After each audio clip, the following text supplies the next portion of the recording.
Bodyshop.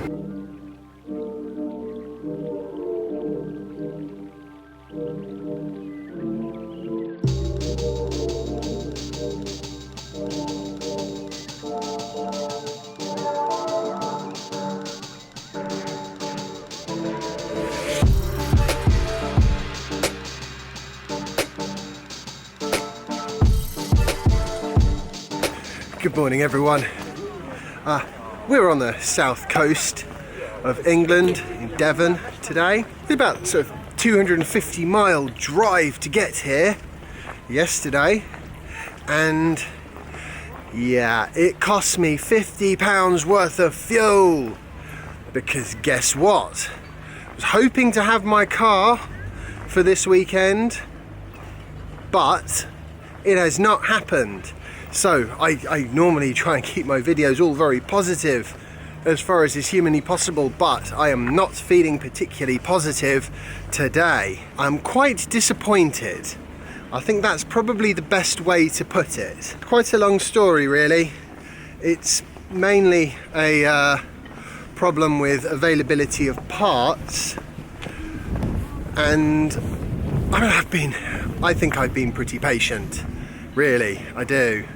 But it's been over 2 months now that I've not had my car,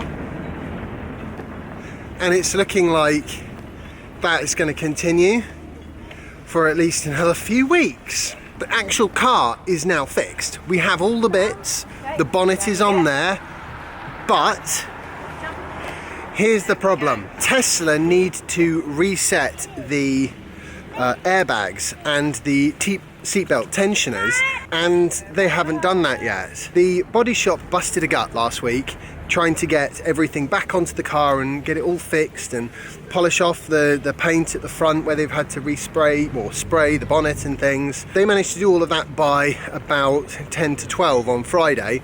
Then they were going to stick it on a car transporter, get it straight over to Tesla, who hopefully were going to do their little reset things and put the all-weather 19-inch wheels and tyres back on the car. Boom, that would have been great. Now, although Tesla didn't tell me this, they did tell the body shop apparently they had to have the car by 11 o'clock or they couldn't take it.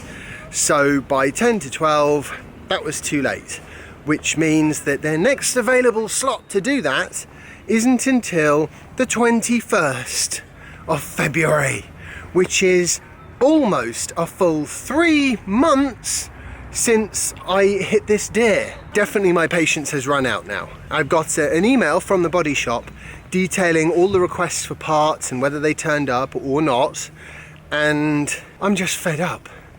I'm fed up of driving petrol and diesel cars. But this is the thing. Not good for the environment to be driving that 250 miles. Not good for the environment to be driving that any number of miles. When we get back to our friend's house, I'm going to try and find a little bit of time to take you through exactly what happened and when, and then you can tell me if I'm being totally unreasonable. I've tried to be as reasonable as possible with Tesla, because I do understand where they're coming from. I understand that they are still fairly new to mass market car manufacturer and therefore don't necessarily have all their ducks in a line, so to speak, but still I'm going to read you through everything that's happened and when, because I am unimpressed with how long this has taken, and this is definitely something which new Tesla owners need to be aware of, at least at the moment.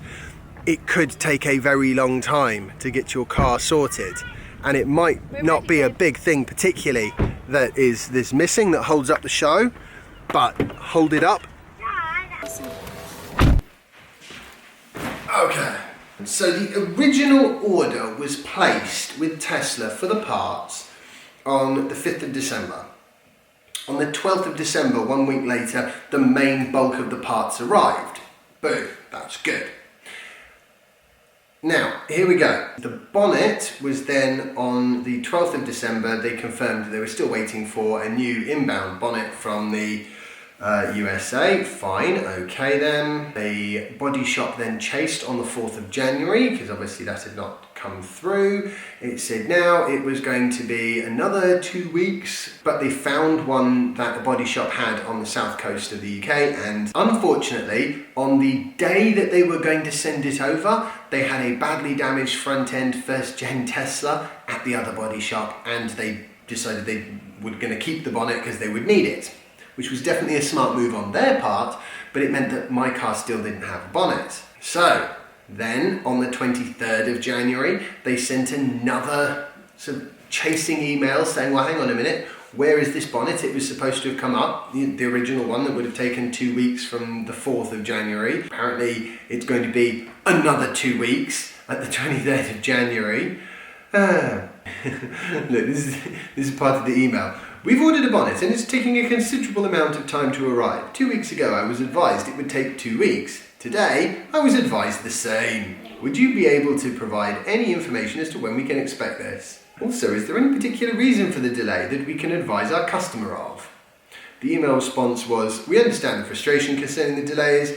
We have been severely constrained for some time and the parts are arriving in minimum quantities. We're doing everything in our power to supply this as quickly as possible. At the moment, we are expecting availability next week. As soon as the items are ready for outbound processing, we will plan this request. Thank you for your patience and understanding. Okay, fine. Right, then on the 25th of January, they received a telephone call from the Tesla Body Shop customer support specialist to apologise and advise that they have quality issues with one batch of panels that came over, all of which were found damaged. On the 31st of January, eventually, the bonnet arrived with small damage to it. Due to the time frame which it took to obtain this damaged bonnet, it was accepted by the body shop and they carried out minor repairs to get that okay to put on the car. Unbelievable. The arrival of the bonnet was promptly followed by the body shop phoning Tesla Body Shop customer support to make him aware of the arrival and condition of the bonnet. It was even suggested by him that as it was only a minor repair, it would be the quickest solution to actually sort it rather than order another one and wait an unknown number of weeks. So as you can tell from all of this, it has been quite a process getting the parts out of Tesla and being patient enough to wait for them. I suppose what I'm really trying to say is I think going forwards, Tesla will get this sorted either, by hopefully what they will do is they will put some proper part storage into places like the UK so that you don't get these sorts of delays for items which are always going to be needed. It's just a matter of time before you get to use a bonnet, so it's only really the storage cost, and you've got to weigh that against the inconvenience of customers who can't get their cars back on the road. The other side of the coin, however, is if you are buying a Tesla right now, it does seem like should you have a problem that requires a body shop repair, you could be in for a long wait. Because, okay, so this did do quite a fair amount of damage to the car, £9,000 worth to fix almost. But even with that said, it's been 3 months and there was nothing majorly mechanically wrong. They've not had to take the battery pack out, they've not had to fiddle with the drivetrain at all or the suspension, they've just had to replace some panels and the radiator and the parking sensors and the front nose cone and the bonnet. It's those kind of bits which they've had to work on. So God forbid something more technical or bigger goes wrong with it. Shudder to think. And the problem is people rely on these cars. I'm driving around in a Smart 4.4, which admittedly, it is actually my fault that I'm stuck in a smart car and not in a like-for-like. Well, it wouldn't be an EV either, actually. What it would be is, I don't know, something I wouldn't particularly want to drive, but it would probably be bigger and more comfortable and more capable as a vehicle. Whereas the smart car, I barely feel safe going down the road on that thing. Certainly on a motorway with 30, 40 mile an hour side winds, you really do sort of, don't like that at all. And also, the thing weighs nothing. So if you hit any other kind of vehicle, you're just going to get mashed. It is at least quite efficient because it's tiny and has a tiny petrol engine. And it's got an amazing turning circle, actually. To be honest, the only time I don't mind having a loan car is if the loan car is another Tesla. All other times, it's, you're just desperate to get your car back. So you're desperate to get your car back and it takes 3 months, which is what it will be more or less. I think almost, not quite to the day, it might be a few days earlier than 3 months.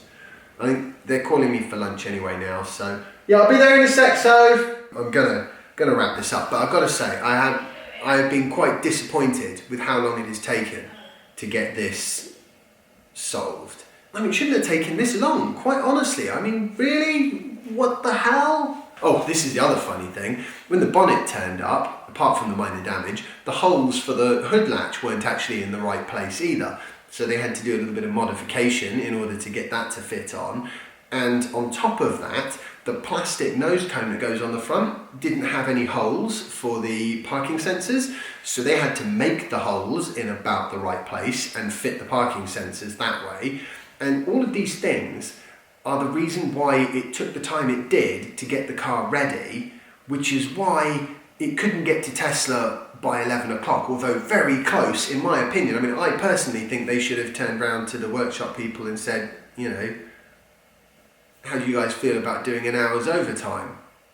Okay, so Friday evening, people I suppose are going to be really keen to do that, but the problem is that if they'd got the bonnet in 2 weeks and then the Bodyshop had it for 2 weeks and then we missed it and it was going to take another 2 weeks on top of that, then that would be 6 weeks, and I wouldn't be happy that I had to wait 6 weeks to get my car back, but I would feel like when we get out to like 3 months, that's a quarter of the year that I'm not driving my car. Justin's got his half term coming up, and I was planning on going on a little road trip, go up to the north, see some friends maybe, you know, maybe stay in a B&B or something, do some hiking in the Peak District, I don't know, but we're not going to do any of that now, we'll just stay at home. Thanks, Tesla. Very annoying, very frustrating, and now I'm going to go eat my food. So, I hope you enjoyed today's video and found it interesting and informative. If you have, remember to like it, share it, and subscribe if you haven't already, and follow me on Instagram and Twitter if you don't already, and I'll see you in the next episode of my vlog. Bye. But still, let's put it this way, I did not make this video yesterday, which was the actual day when I found out I wasn't going to be getting my car back for another 2 weeks, because it would have been expletive filled. Yes, sense of humour failure over this subject.